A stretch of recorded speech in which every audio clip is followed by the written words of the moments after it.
no one knows. No one knows. We all woke up in a upside down, turning inside out, like we've all been led astray. We've been standing on the outside in, trying to find our friends, like we're all just castaways. Feel like we've been missing out.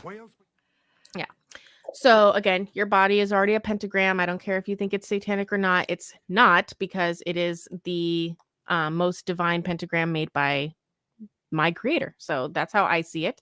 We always have to look at the vampire aspect of every book. And the first one, obviously, Quirrell was literally drinking blood. But plasma is in blood. All of these, I would never tell anyone to go donate blood. I just know too much. They're not saving people with your blood. They're just, in many times, drinking it or utilizing it for different purposes. You can use blood for a bunch of different magic because we have plasma. So if people are stealing our blood for this, guess what? You can do it too. You have the plasma in you. Your words come true because you are putting a spell out there. You have every element. You have a pentagram. You're saying, I am whatever, and you become that. Your fears become reality.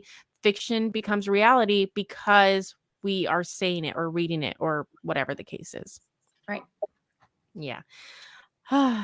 And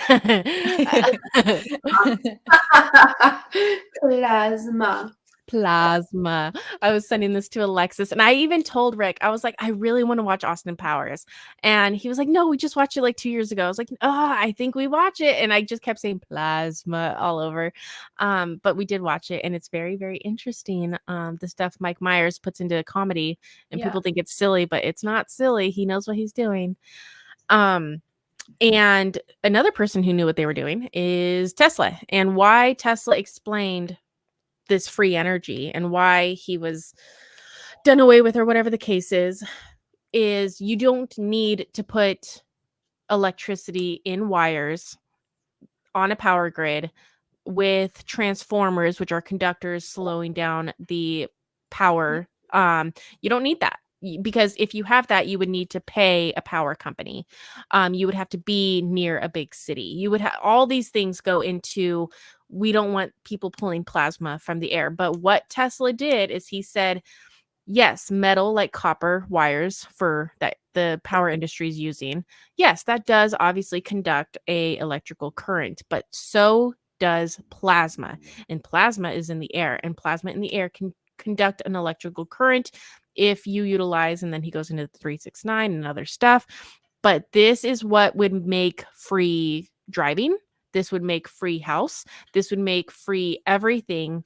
And even it would make time travel happen. And everyone's like, oh, poor Tesla. He spent the last 10 years of his life thrown, put away in his apartment and never seen. No, you guys, he found out time travel. He's probably here right now. Yeah.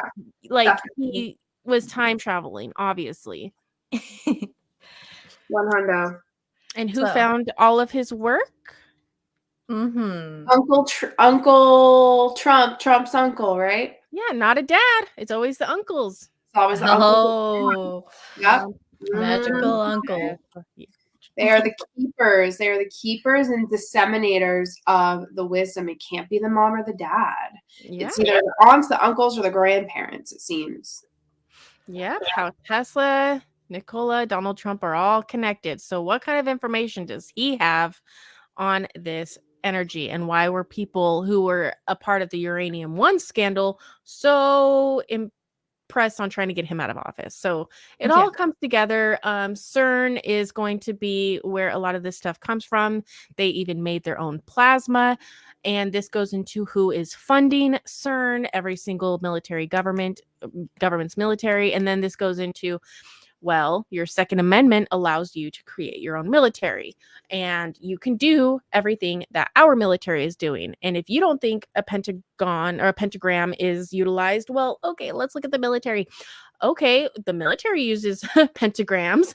The military uses all 5 elements. And if you ask me, Space Force is Trump making the plasma force. It is space is plasma, ether is plasma, and he brought in the 5th element for all of us, and our money is going towards it, meaning it is ours, which I think is being utilized as well. And all the other guys aren't really doing much after that point. They're all like, oh, it's pretty much a plasma thing now. Everything's just a plasma thing now. Exactly. We're just watching the rest of it play out. Oh, this is funny. Oh, how they're so lucky. No one was in the part of the Pentagon that was hit on 9/11. They're so lucky that just no one happened to be in that area. The same way that none of the CEOs for the World Trade Centers happened to be at work on the day of 9/11. They're just so lucky. So what part of the building do you think that was that elemental mix? Because each of those 5 corners would be like an element, and then the space between them would be the mix between the two. So I want to know, like, what 2 corners did they blast the between? It would have been between, let's see, the 2 bottom. Like, where's their front door? Yeah, exactly. Metal and water. It would have happened right there. So that's definitely plasma. And when I see metal, I think of plasma. So it was a Yeah. mixture of plasma and water. And obviously fire was Broke I'm it sure up. happened. Yeah. So very, very interesting. Yeah. Oh, this is more into Wolfsbane, so I can get over my plasma talk. That is plasma. That is how time travel can happen in the Harry Potter universe and also in real life. Now we're going more into just the basic Harry Potter. And this goes into, we find out that Ron and his family got a trip to Egypt.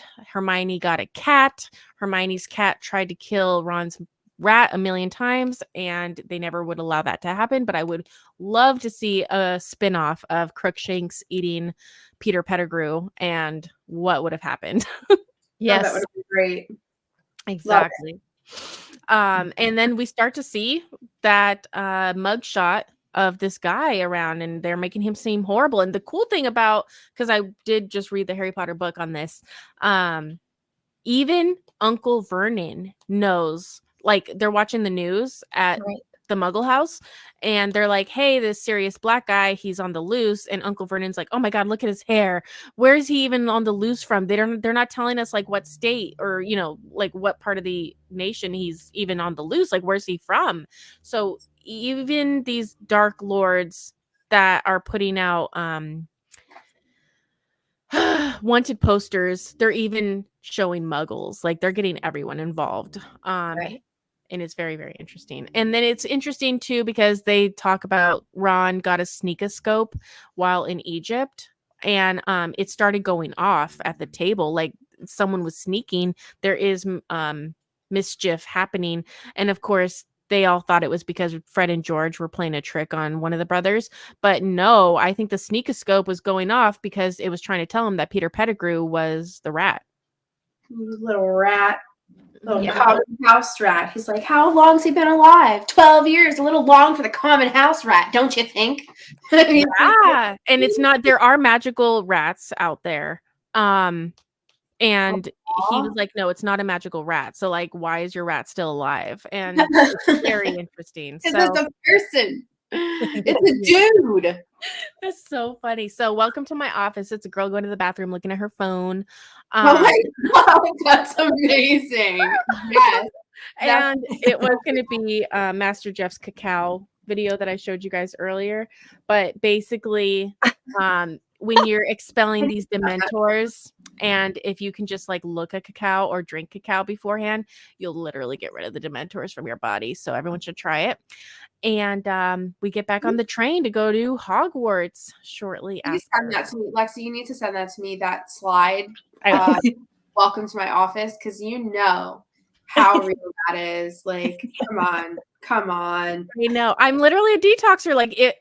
In my Telegram group, I will voice to text messages, and it's echoey. Like, you know, my ass is in the bathroom. Well, I'm certain you voice to text. Sometimes I read what you're saying, and I'm like, that was a voice to text. 100%. I'm dyslexic, so I really never, ever spell anything using the keypad. I always voice to text, and I'm like, you'll get it. Yeah, we do. We'll figure it out in the end. Figure it out.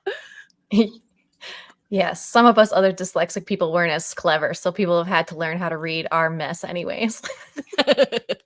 Oh, it's so funny. Whatever. Misspellings matter, and that's important because when you know what Babel is, and when you know what magic is, and when you know when the Germans took over the world, they took over. People don't realize Queen Catherine the Great of Russia, she was a German who took over the crown and killed the husband. And they just came out with a whole video series on it, and they made it seem like an accident, but no. A German queen came to Russia, took over the monarchy, killed the rightful husband, and then she and during that same exact time, we had Queen Victoria and Prince Albert taking over Britain. They're not British, they're German, and people had a problem with that at the time. At that same time, like, Germany was taking over the world, and now we all speak this universal Germanic language called English. And that's where gematria comes into play, real word magic.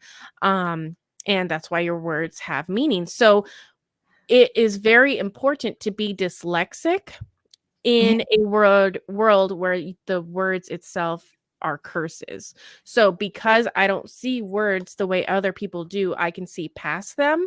And I've always had to look for different ways to explain things. So me being dyslexic is like one of the biggest reasons I can see the magic. It's really weird. Nice. I get it.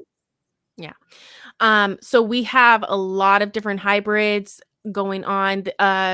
Buckbeak isn't necessarily a shapeshifter in the way that, like, he changes form. However, if you are aware of the old Greek mythology and all the old myths of like Avalon and Atlantis, you know that there were people, magicians, who were doing genetic testing on animals. And if you look up Epstein Island or Podesta artwork, you'll see a lot of what I'm talking about here being done on modern day. You'll see half pigs, half humans, half, like, these magicians just try to mess with our genetics, and they do try to make these animals that are half something, half another. And it's been going on for millennia. And a lot of these sources from Atlantis and stuff, they said that the animals were in pain when they did live, and it wasn't like a very good existence. So Buckbeak is literally one of these beasts that was hybridized. And then you have people who choose to be animals, and those are called animagus. Magus. Oh, see, when they say MAGA, it's not a bad thing. It's explaining an animal that can change. But when politicians say "Make America Great," it's like the worst thing in the world, and oh my God, they're demon worshippers. No, magus is a thing that we are always going to see in the Magi community, and that's what they're trying to strip of us from AIDS. So we have not the AIDS, not God. Yeah. We have one of these characters being a werewolf. It's a teacher. The teacher was one of the Harry Potter's father's best friend.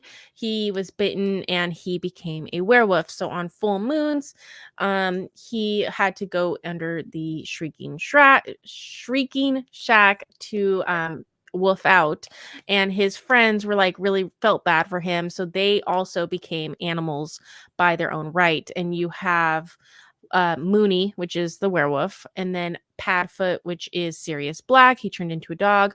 Prongs, which is Harry Potter's dad, he turned it into a buck, like a deer. And then you have Peter Pettigrew, who turned into a rat.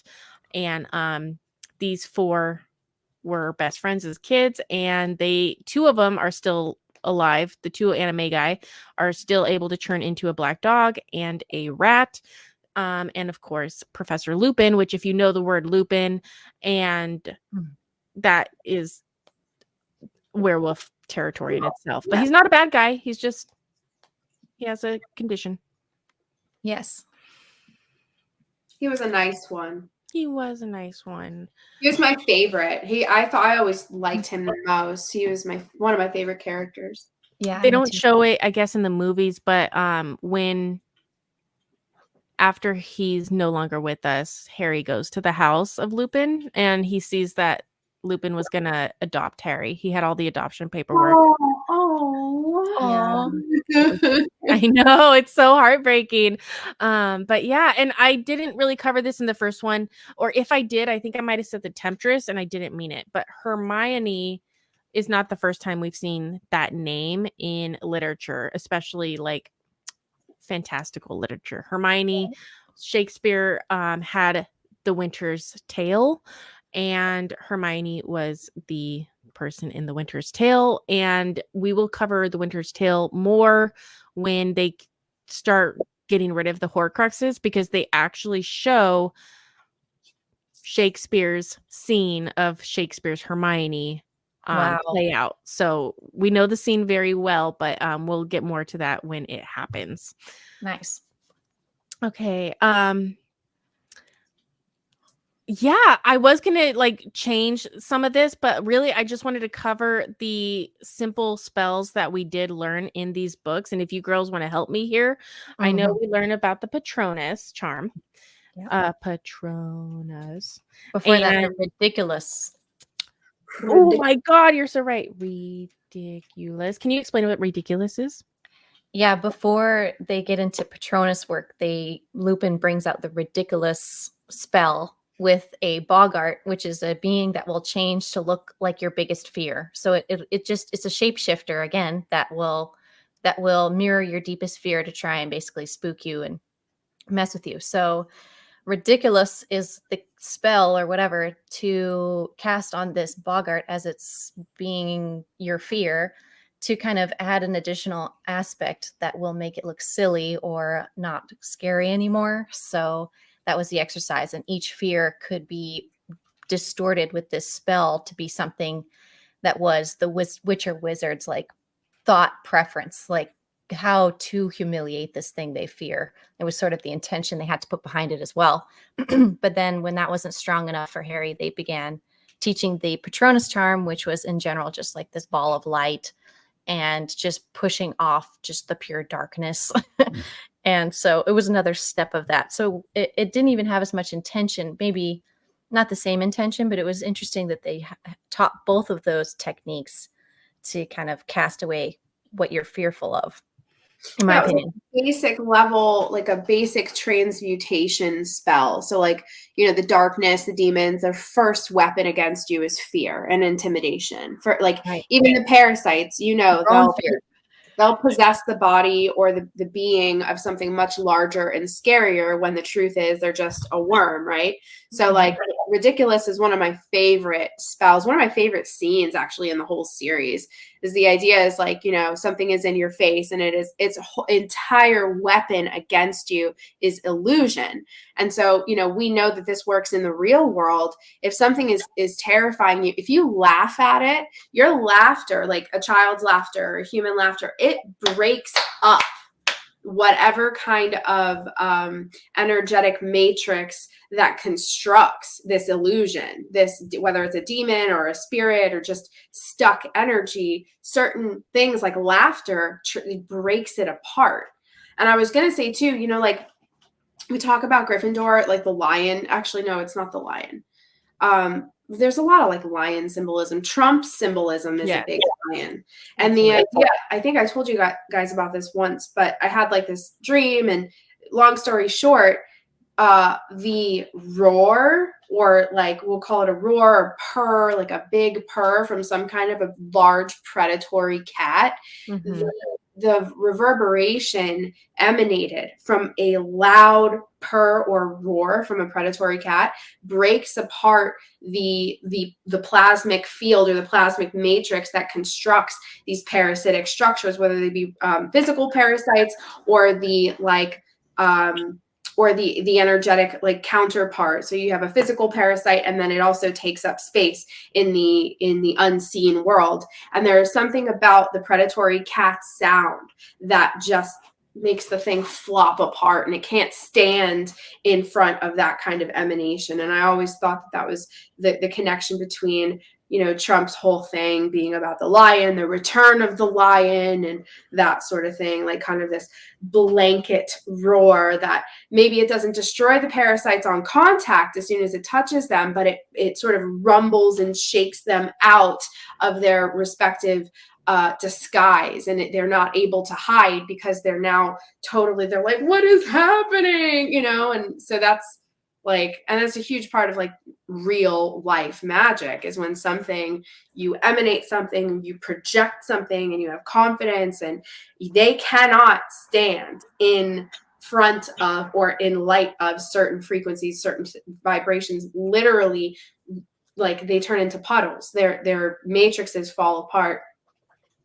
That's real life magic. That's not Harry Potter, the Wizarding World. That's like real stuff 101. Like, so after this, you're going to be listening to a video of lion roars for like Roar. a good to 8 feel hours. better. Yeah. Roar. Yeah. Big kitty therapy for sure. On Lion King, I think it's Whoopi Goldberg. They say, what is it? Ooh, say it again. Mufasa. Ooh, Oh, say it yes. again. And the Ooh, name yeah. of Mufasa, or like just saying that, like literally shook the hyenas, and it's really interesting. And then of course the Lion King's crazy. I mean, it goes into Nazi and fascist takeover of a pride land, and then it's also the Queen Mary story. The real king was killed and taken over by a fake, and then it took a couple years, but Simba was the rightful king, and there was a huge fight, and they had to go within and turn it over again and get his pride land back. And that is like chills are going up me. It's just like crazy, because that is what Donald Trump says he's doing. Now, of course, two things on that. We always talk about the Testament of Solomon whenever I go into magic. Watch my Journey to Truth episodes. We go into it a lot, but the idea is King Solomon went into a cave. He found 7 demons. The demon said, "You can control us if you have the pentagram ring." And he's like, "What? I can control demons?" So the idea is, if a good person has the ring to rule them all, then it's no big problem. Demons will be kept at bay. If a bad person takes over the ring, it will be all hell breaks loose, because now the bad person can control the demons and make them do what they want. So, for example, a tool is just a tool. And if a good person has a tool, he could use that tool for good. If a bad person has the tool, he can use the tool for bad. So I always show people, and I've been having my own conspiracy on this. 1 second here.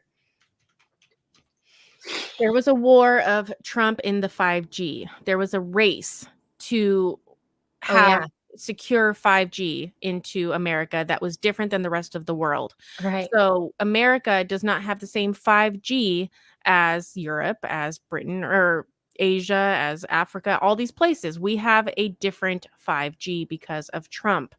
Yep. And this happened like right before 2020 kind of thing happened. Yeah. September 2017, the executive order was penned, and then I think it went into effect like shortly thereafter, if they hadn't done it already. But I recall that executive order because I was like, holy shit. He mandated that all foreign 5G equipment, even if it was already constructed in the continental US, it all had to be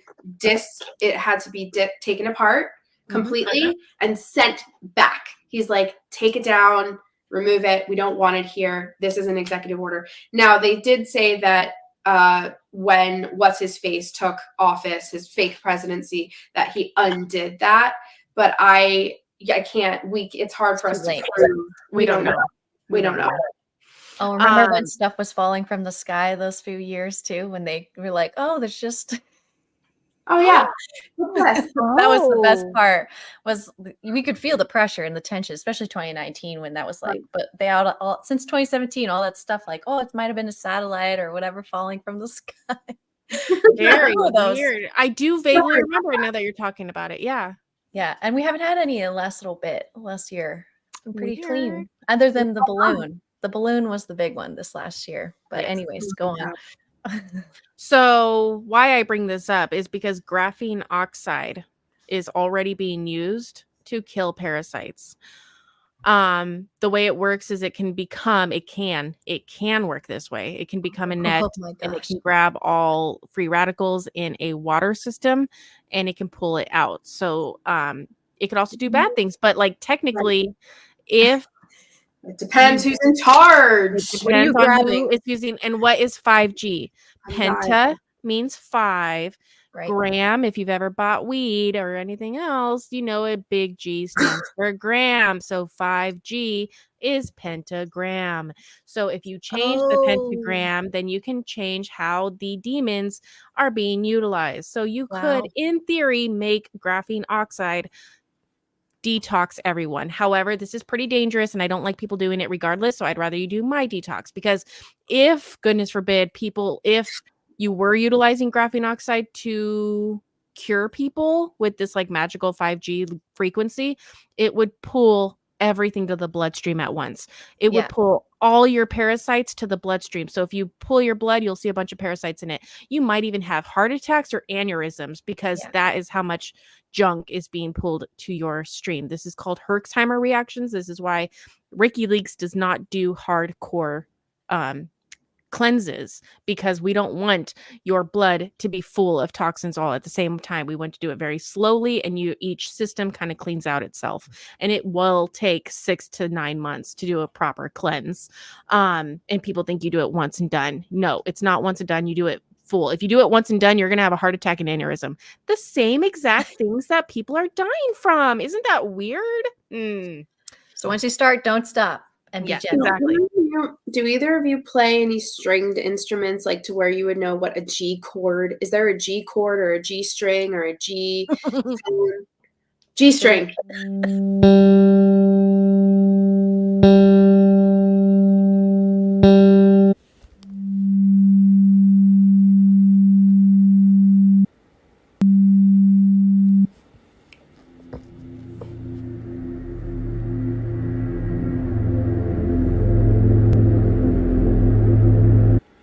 So there is an illusionary aspect to magic. And what most people think is magic is like what Alexis was describing the Bogart as. It's fake. It's an illusion. It is not real magic.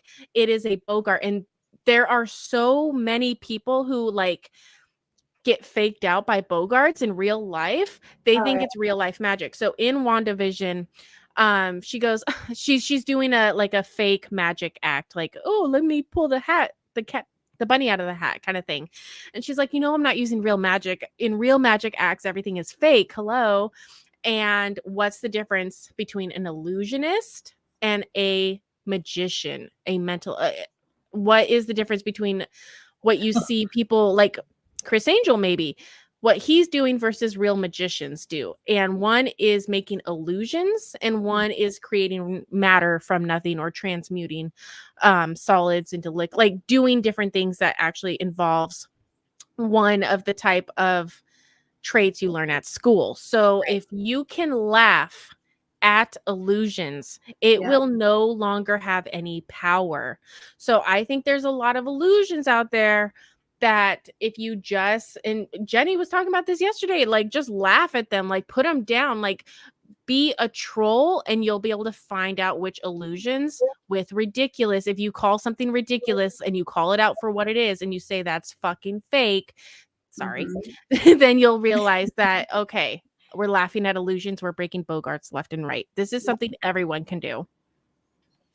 Absolutely. Thank goodness. Yeah, laughing is the key. I was just watching even just a different video of a woman trying to get exercised by some guys who are in a more like intense sect of religion, but they were laughing over her, and they were laughing and kind of holding her and jovially laughing as like a group, and these older dudes. And I was like, that I've seen men, I feel like, do that in multiple different ways, like the groups of healing men, like the monks, and then it's being reused over and over. But the laughter, just shaking in laughter near someone and being joyful, it was what they were doing to exercise people. So it was cool. That's no, it's totally true. It's why a lot of people break into nervous laughter when they shouldn't, because they know that they're being targeted, and if you just start laughing, it'll break the target, it'll break the concentration, it'll bring oxygen into your blood. If like, that's why I'm all about making people laugh when learning about these horrible subjects, because it's fear. Fear is the mind killer. It ruins everything. But you need to tell people stuff without them becoming fearful, and you just have to make them laugh after hearing something really bad, because they're going and they're breathing in air. There is light in air. There is air in air. You're breathing in at least two of the elements. already right there. And most of the time people just aren't breathing. That's what I've learned this entire time. And I made zombie episodes. I tell everyone to watch my zombie episodes. No one breathes. If you go out in public and look around, everyone's having anxiety attacks because no one's breathing and no one has oxygen. And you know what your body starts to do when it doesn't have oxygen? It like goes into an anxiety fit. It's just because people are not breathing because they're all zombies. So breathe. Easy to do that is through laughter. Keep those comedians close. They are defeating the demons left, right, and center. And that's why they have so many demons too, because they're not doing, if anyone's ever met a male comedian, they're usually not assholes. They're just, the way they see the world is like, oh, we're all dying. It's whatever. I'm just going to tell you, very George Carlin, Bo Burnham. And it's like, you guys can't see it. So for me, women are the ones that have to tell this story. When men try to tell anything about magic, this is what men do every single time. I know something you don't know. You should really talk to me. I have the secret that you need to know. I'm like, bitch, I know way more than you know. I'm on so many lists. I'm on so many military lists. I know shit that I don't even talk about. Do you think I need to join your club? I have a secret. You just don't know. You don't see. And that's what men do. Girls, we're like, yo, have you heard this? And we all listen to each other and we chisme. That's what the Spanish word for gossip. We talk about everything. Men don't do that. So I don't think men can really like get this information out there, which brings me back to Hecate. Okay, I'm going to play for you 2 Instagram videos. One is going to show how a illusion can exist in a holographic reality. And remember, in 3rd grade biology, you when you were 13 years old in biology, most of America learned in 7th or 8th grade that every element is made out of a photon, which is vibrating light. So if our reality and every element in it is just vibrating light, that is the definition of a hologram.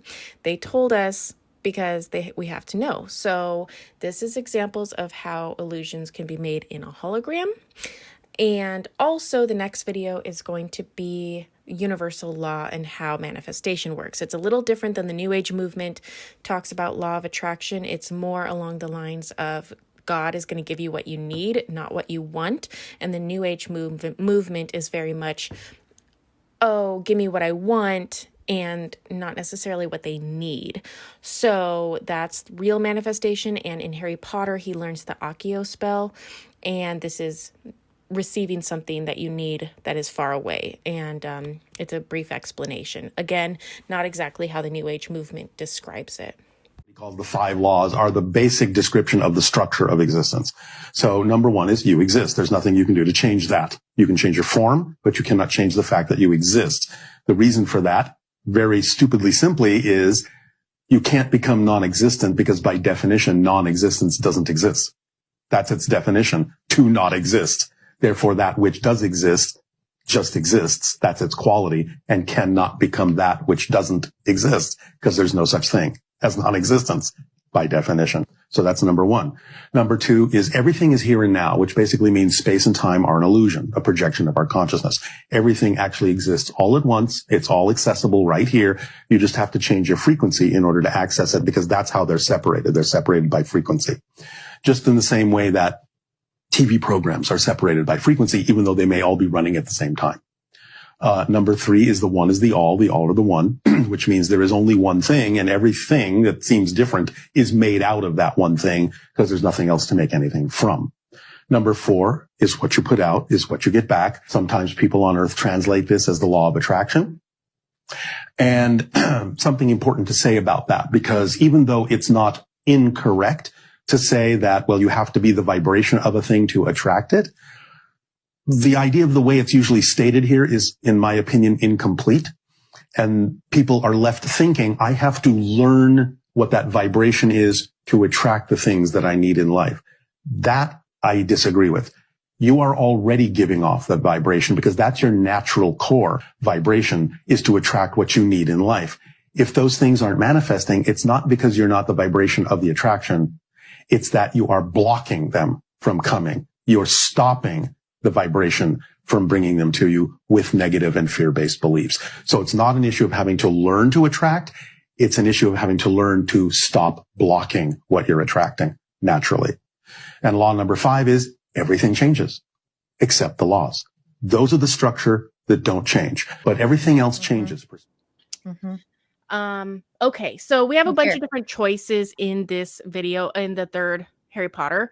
Like, for example, if Crookshanks would have eaten Peter Pettigrew, what would have happened to Voldemort? Because he does have Horcruxes out there. If one of his Horcruxes doesn't work, if one of his plans to come alive again doesn't work, he just goes on to the next one. Yeah. So obviously it's good how it all played out, I think, but there were other ways. When we do finally have the scene of all the kids going into the Shrieking Shack, and they are met with Snape, Peter Pettigrew, Lupin, and Sirius Black. It's a very tense scene, and Sirius Black and Lupin wanted to kill Peter Pettigrew. And you're like, yes, you should totally kill Peter Pettigrew. Like, do it. Don't listen to the 13-year-old telling you not to. Kill Peter Pettigrew. Yeah. But everything happens for a reason. He didn't. He got away. Peter Pettigrew the next year brings back the Dark Lord. So that wouldn't have happened if they would have just killed him and got done with it. So that was one choice that Harry decided to make, and he didn't kill Harry Potter, or he didn't kill Peter. So he had to deal with the repercussions later on. Okay, since we're talking about wolves or like werewolves, there is a herb that Hecate loved, and it is called wolfsbane. But the actual name of the plant also, when you say it, it sounds like Hecate, but it has an A, and it's Acatium. And this is wolfsbane. And the name Acatium just means to put an end to. So if you, the whole idea is if you are a vampire, if you are a werewolf, if you had this, it would put an end to that plague that you're carrying. So yeah, there is a Hecate herb that apparently, and Snape does talk about wolfsbane in the first one, which is why the entire third book, Snape is making a potion for Lupin so that when he does turn, it's like not as bad, or it's like a very, very mild version, and it has wolfsbane. It has this herb in it, basically. Wow. Yes. Okay, what else? I got really into plasma physics. I know a lot now. Ancient. Okay. J.K. Rowling explains how, oh my goodness, so that symbol is a Freemasonry symbol that we all know of. And you are now, when you possess this, you're a master of death. Like, you won't be hurt. You won't have any type of attack will not be done onto you, all of this stuff. But in the books, and we'll learn about it more in the next one, it backfires. It doesn't backfire. It keeps Harry from death, which we'll learn. Okay. Like so yeah, we can talk about that now. Let me get out of here. Hold on. By the way, Rick O'Connell had that tattoo slapped on him when he was an orphan in Cairo. Thank you. I watch those trilogies I'm obsessed with the Mummy, and I'll never ever forget he's a magi, and he's a white man, but he has no parents. You know what I mean? He was interesting. They knew who he was, and so he's like, "Oh, I got that slapped on me when I was in an orphanage in Cairo. No big deal." He's like, and he said the line, and he was able to finish it. And he's a protector of the Pharaoh. No. Man, we should do a whole series on the Mummy too. Yes, we totally could. I just needed to get these basic things out first, but the Mummy goes, and there's a series called The Librarians.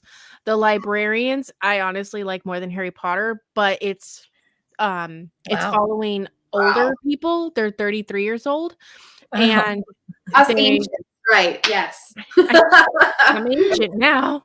Yeah. So librarians do cover a lot of what Harry Potter does, and that I would like to go through, but there's like 7 seasons. It's a lot. Wow. It's really good though, and it parallels the Mummy, so maybe we could do both of those. Kidding me? Not kidding, but we don't have a lot of time. So questions, ask them. Is that the Spear of Destiny? Yes. Ark of the Covenant? Yes. Wait, what about Bigfoot and Dracula? Yes and no. Yes on Bigfoot. So vampires aren't real. Vampires are real, but Dracula is not because I killed him. Is this helping? I don't know that it is. What? 10 years ago, each of you received an envelope inviting you to apply for a position here in this library, but you never showed. But I am proud of what I am. And what is that? I am a librarian. Speaking of libraries, Apparently she's trying to smuggle you a love potion. Really? Hey! She's only interested in you because she thinks you're the chosen one. But I am the chosen one. I am the chosen one. Somebody had to do it. Somebody had to do it. I am the chosen one.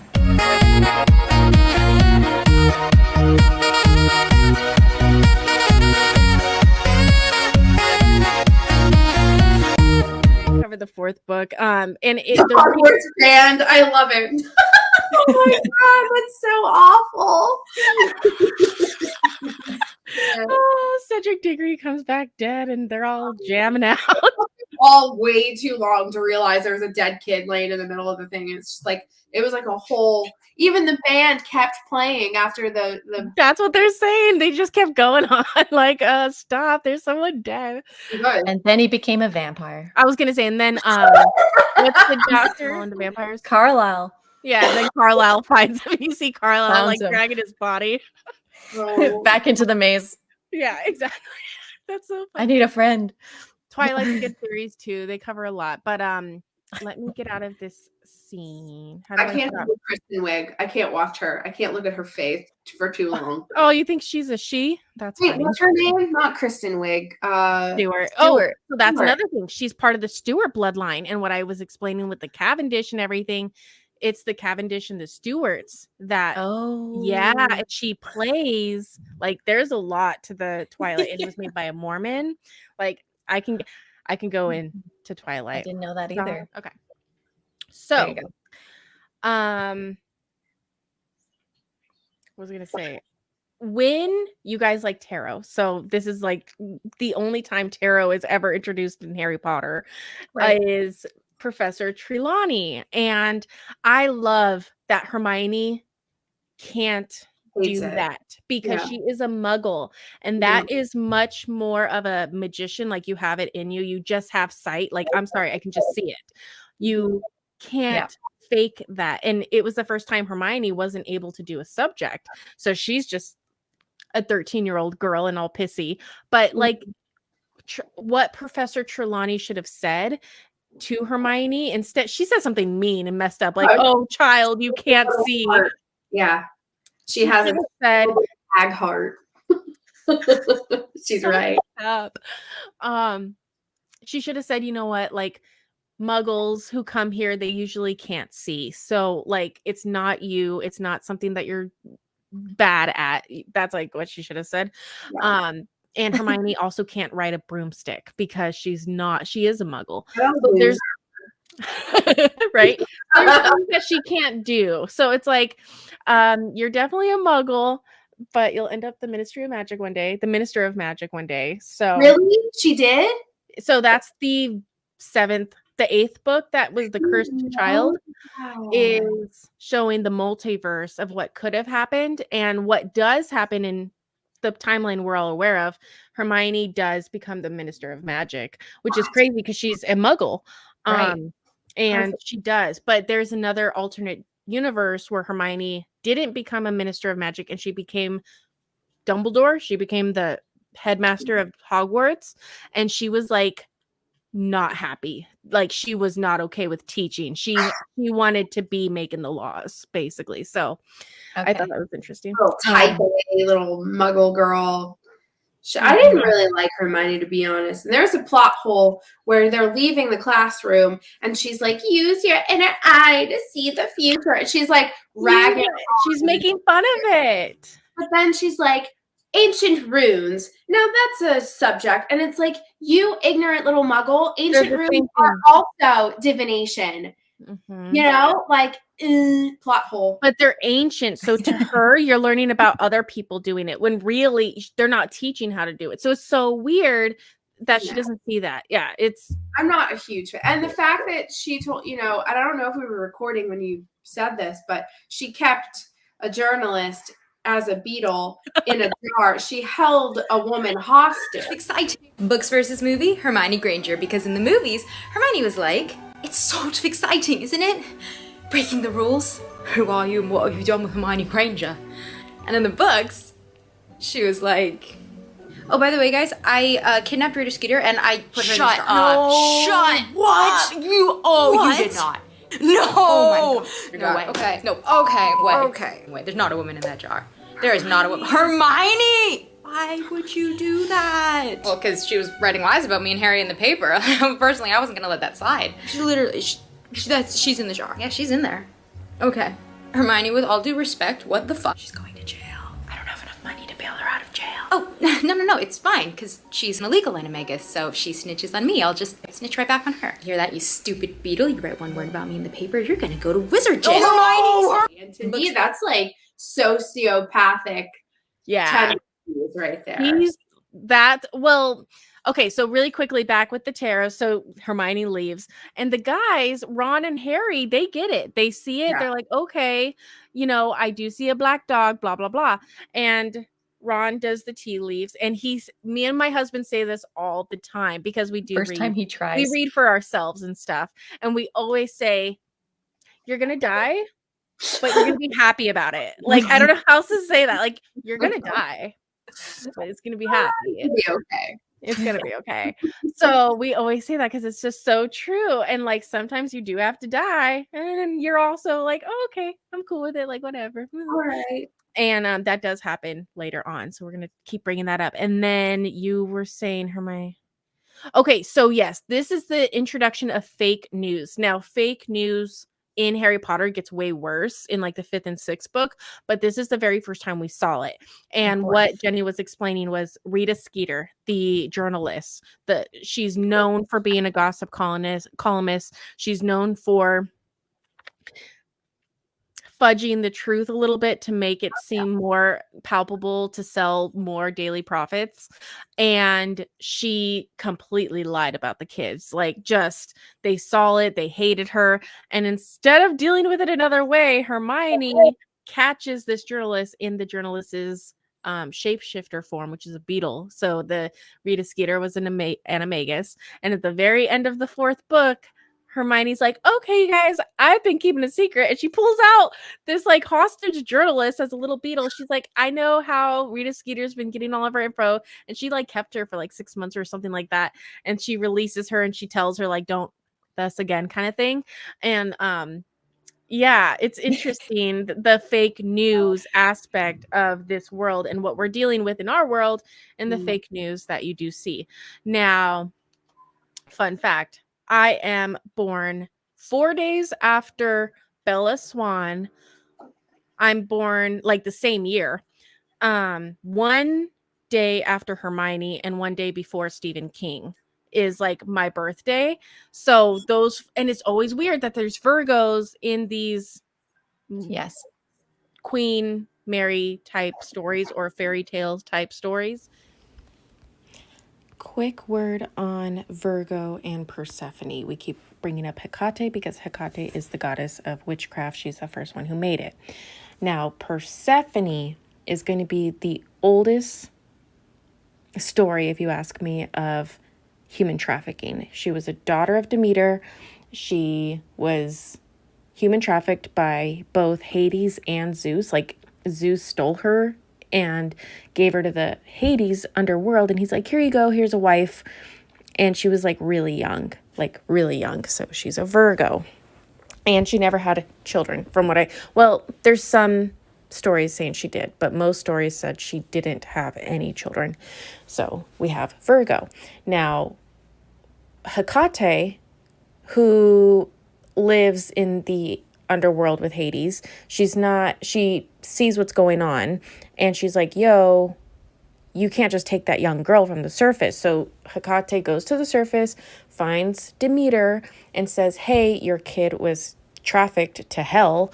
Let's grab all of our women and let's go get her back. So this is also the biggest deal made in human trafficking as well, because Hecate and her women go down to Hades and demand for Persephone to be taken back. But all they could do was come up with this deal of, okay, you can have her for half the year. So the idea is Virgo will go down to Hades the night of September 20th to the 21st, and then she will stay there until spring. So in Pisces, we see Virgo come back to the surface, and she brings life with her. And when Virgo is in hell, there is nothing growing on the land. So this is how the Greek myths explained different seasons and stuff like that. She comes back, and she brings the beautiful season of spring with her when she comes back. So people like that Persephone, but the Persephone that's going to hell, the one that's suiting up, she's crazy. She's a crazy bitch. So a lot of people in the Greek myths of Persephone, once she's been doing her job for a while, they don't like her. The people on the surface are scared of her because they're like, she's from hell. And the people in hell, she only is with Hades. In hell, he has problems because she's from she's not of either gladly welcomed wherever she is, but she's also the one that's bringing all the tools for it to happen. So they do show that with the Hermione type character. It is funny that she becomes the head of the ministry, though, because that makes total sense. Wild. I know. So, and then the fourth book is just basically about, we have fake news with Rita Skeeter, then we have Manchurian Candidates. And now he's being blackmailed. He's a Manchurian candidate. That's why Crooked Joe is letting other countries walk all over the United States. Look up Trump talking about Manchurian candidates. He always does. He always says that person in politics is a Manchurian candidate. And what we see in the fourth book is this character, Mad-Eye Moody, who's like the best detective ever. And if we're talking about Magi's, he's like the top Magi. The aura. Yeah, he's an aura. He is the Magi who has put everyone away. He comes to the school to watch over the kids. And then sure enough, at the end, they realize it was Doctor Who playing. I was going to say, Doctor Who locked him up. Doctor Who locked him up. And he was actually, we never did actually see this Mad-Eye Moody character. It was actually a Manchurian candidate pretending to be Professor Moody. Now, the interesting thing on that one really quick is I have always said that Mad-Eye Moody, not the Manchurian candidate version, just the real version. I am pretty sure that Rowling, this is the Odin character. He's missing an eye. Mm-hmm. And the eye he does have sees everything. If you know the Odin character, this goes along with that. Also, he's the top Auror. Odin himself, when we were talking the last episode about Shriners, when you go up to like what the Shriners teach, Odin comes up a lot because he's the ultimate Magi that is here to protect against the bad forces. But we know Odin gets taken over and turned into a Manchurian candidate. So she shows this happening in Harry Potter, and he's teaching he shows he does it to Longbottom, but it's not really Mad-Eye Moody. It's not really him. No, it's the guy's son, a Death Eater, is really in there torturing. So how do you sort the liars from the cheats? Because we're having to deal with this in real time right now. Yes. It's basically like, okay, Azkaban has all these criminals, but one of the curses can take over and make someone do something. That's I can make this spider dance. But if you do it to human, you can control the human. So that's why Mad-Eye says that's the rub. How do you know who did the Dark Lord's bidding or who was made to do it under this curse? We don't know. like when you're in a state, a trial or a court of law, you don't know if the person actually did it or if they were a Manchurian candidate. And this is what F's up the entire like justice system of getting these people who worked with the bad guy. But we're going to have to deal with that soon because we have a client list and all these names on the client list. And you're like, okay, did Beyonce go to the island or did Sasha Fierce go to the island? Because those are two different people. But you guys want to kill Beyonce when it was probably Sasha Fierce. And this happens for everyone. They're all Manchurian candidates using bodies. So that's where we're going to leave off. And January 1st is coming very quick. Oh, yeah. We'll be here. I think it has something to do with light, because I've always felt like the times that we're living in now, they're going to be recorded. For as long as men have tongues and hands and can speak and write and record information, we're going to be dissecting everything that we're going through right now.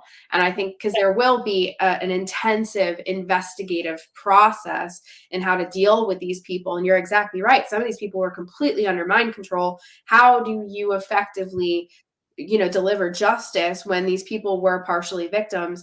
And it's consistently something that I've kind of seen, whatever you want to call it, intuited, that there is some kind of a light, we could call it plasmic light, that they use to sort of peer through these people. And it's like the equivalent of a lie detector test, but it's using light and plasmic fields to determine where, what this person is really composed of, whether or not they're going to do it again, whether or not they're really sorry. You know what I mean? Like, this is going to redefine our entire justice system and how we determine, people's intentions and how serious it all is.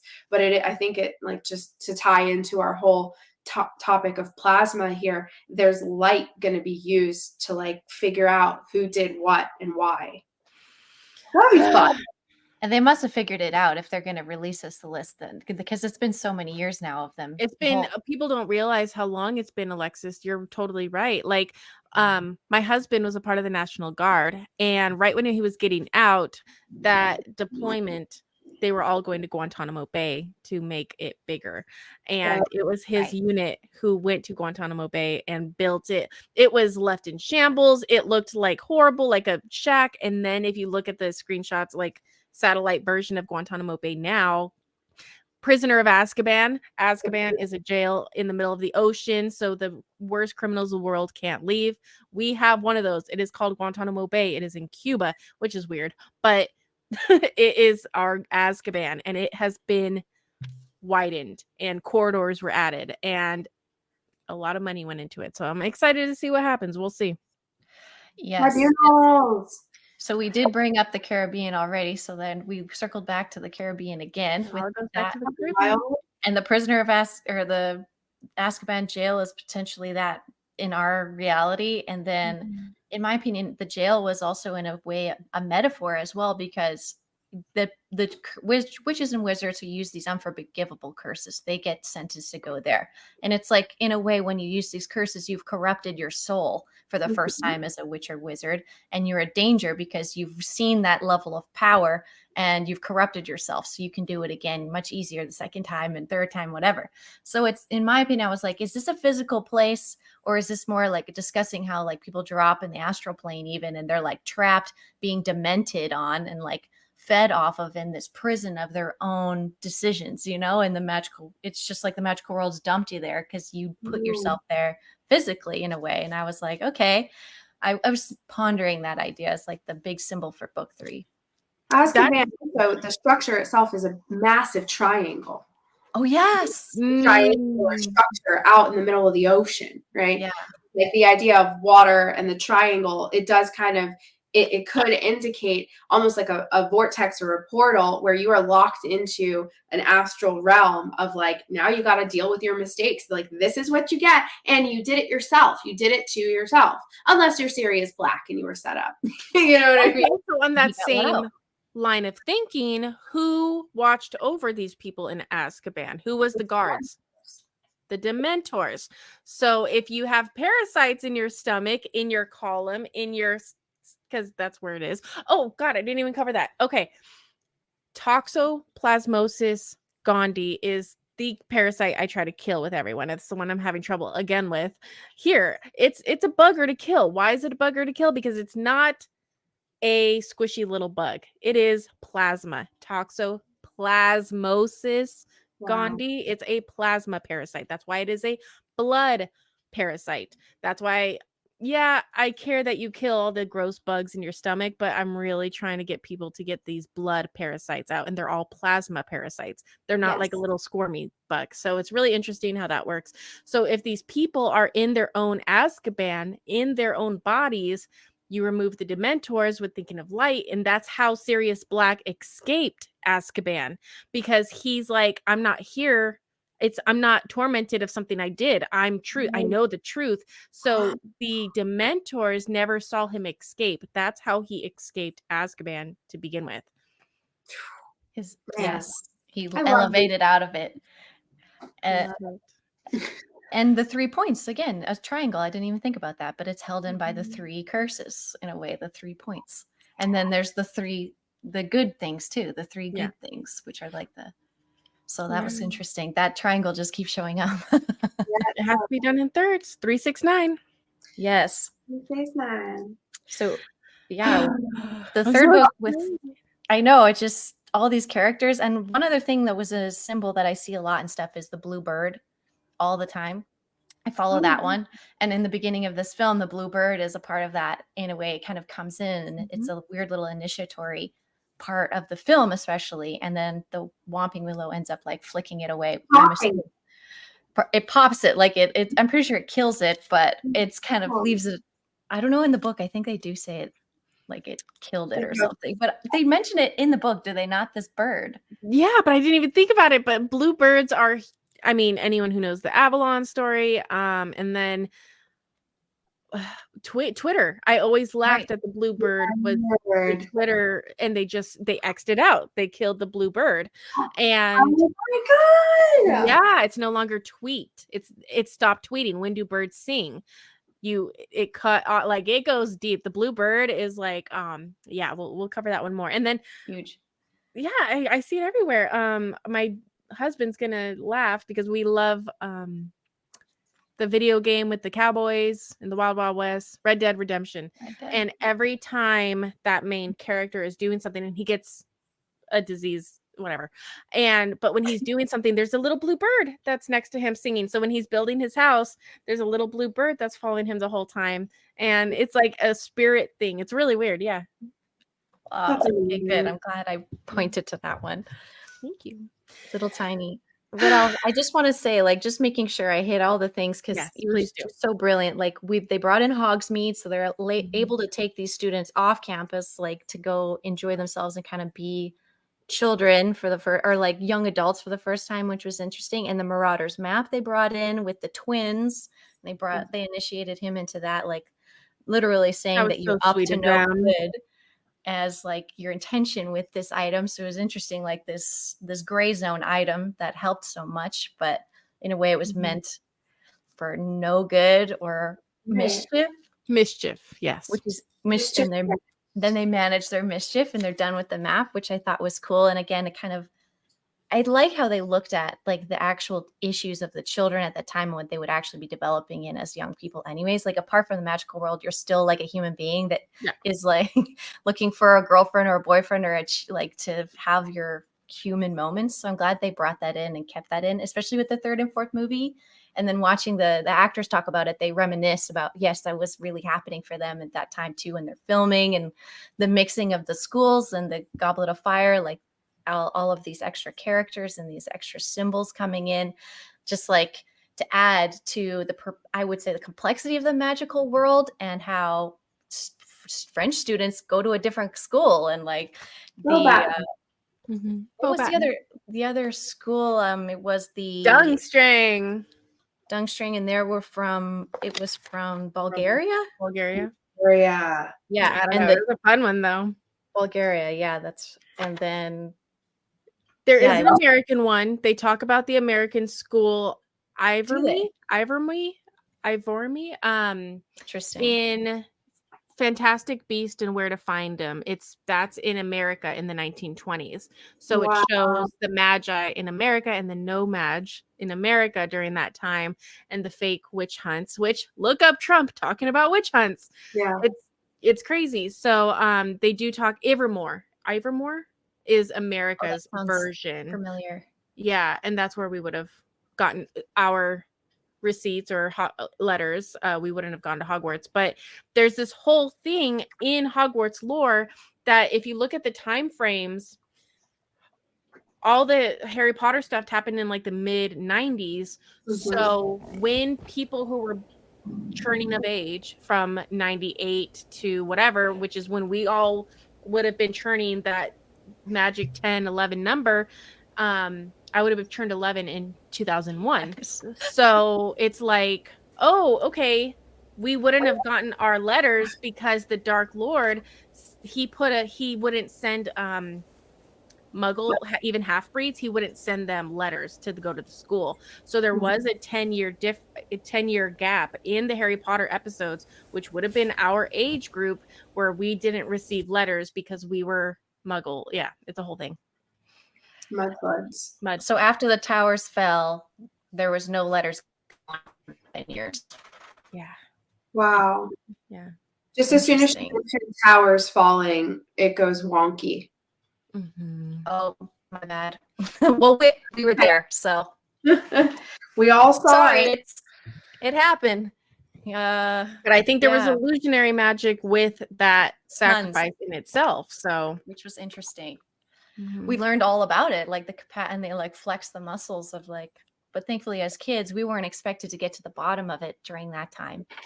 Little did they know, we're carriers. Give us 10, 20, 30 years. We're going to get to the bottom of that shit. We'll find out. It's no big deal. We'll find out. Some of the fun little bits too that I wanted to mention was the Minister of Magic does step in some horse droppings in Hogsmeade while they're right before they're having a conversation. They subtly have him walk. He gets pushed back. He walks over it, and then he gets pushed back into the horse poop, which was really funny. I loved that little scene. So that was fun for the Ministry moment. And I just loved when that Dumbledore decided to have a cup of tea or a large glass of brandy after they were potentially killing this hippogriff that got saved, thankfully, with the time turner genius little children. So that was nice. Love that time turner. It's such a good little Yeah, the time turner really would have helped out a couple other times in the series. Maybe we should just like hold on to the time turner, but no, whatever. And then we kind of moved through the fourth book like really fast, but maybe they are working with time turners though. Sorry. Exactly. And the third book, there isn't a lot of Voldemort energy except for like that he's like weak and like telling other people to do his bidding. And then fourth book, he arrives fully. He's reborn. So it's like such a huge difference with like you get such a break. I feel like we got such a break from that energy in the third book or third movie, in my opinion, and then it just hits you so hard, like the hardest they can hit you with it in the fourth. So it's such a huge shift, and they there's just so much we could go into, and I'm sure we're going to bring up more of the fourth book as we continue doing the next episodes, which I love. But what else did I want to say? It was just bringing in also the Quidditch World Cup as in the beginning as well, and the Porkies was really interesting. Yeah, that helped a lot. Like it was so nice to see them get to have fun and play amongst like the wizarding community, and then like it all burns to the ground because they can't protect themselves from like a gang of like 5 Death Eaters. And it was just, to me, when I saw that, I was like, this is so pathetic. Like the wizarding world is a joke. Like, can you guys? Adult witches and wizards, everybody has a wand and everybody just flees. Like nobody knows how to get into formation. Nobody has any defensive tactics. Like, what is this? Is this a blue state? It's like a blue state behavior. No, I wanted to bring that up, and I texted Alexis. So me and my husband were invited to go watch NASCAR, and I've never seen NASCAR. Like I've always wanted to, have no idea about it. I was just like, you know what? I want to go see NASCAR. And here in Arizona, we have a beautiful like one of the races tracks. It's like overlooking the valley. There's like mountains. It's gorgeous. So I was like, you know what? Fine, let's go see NASCAR. And we went to go see it. The way they tailgate when you get to the NASCAR place, it looks like the World Cup. Me and my husband were like, oh my God, because they have RVs everywhere, and the RVs say like conspiracy theorists, and it has just a bunch of tallies, and like experts, and it has 0 tallies. Like it was the red state version of the Quidditch World Cup. And if any kind of shenanigans is going to go down, they have our version of wands. Yes. Yeah.